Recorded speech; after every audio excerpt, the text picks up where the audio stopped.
السلام علیکم دوستو، میں آج آپ کے سامنے ایک ایسا مسئلہ بیان کرنے جا رہا ہوں جس کو جاننے کے بعد انشاءاللہ مسجدوں میں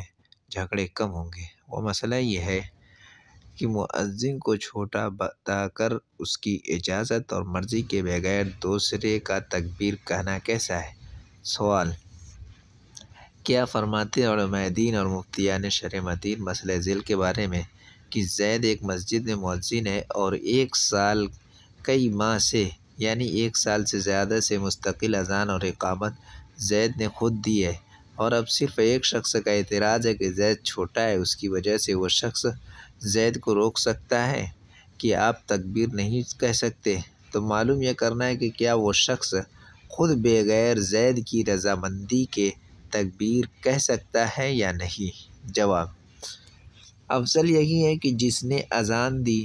وہی تکبیر کہے، اور اگر تکبیر کے وقت مؤذن موجود نہ ہو تو دوسرے شخص کے تکبیر کہنے میں کوئی کراہت نہیں ہے،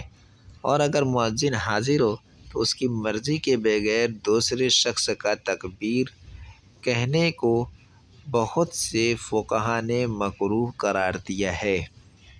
اور مذکورہ صاحب کا اس بچے کو تکبیر کہنے سے روکنا درست نہیں ہوگا، اس لیے کہ زید مؤذن گرچہ نابالغ ہی کیوں نہ ہو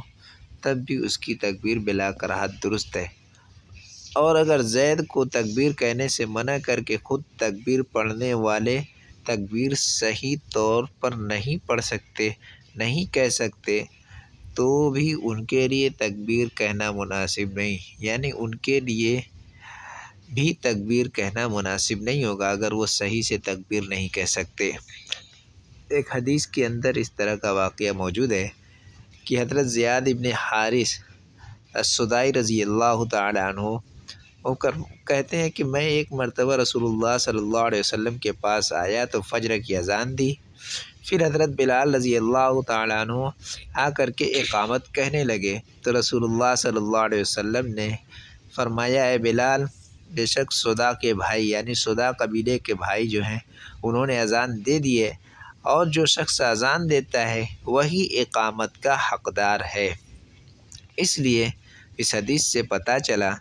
کہ اذان دینے والے ہی اقامت کہیں۔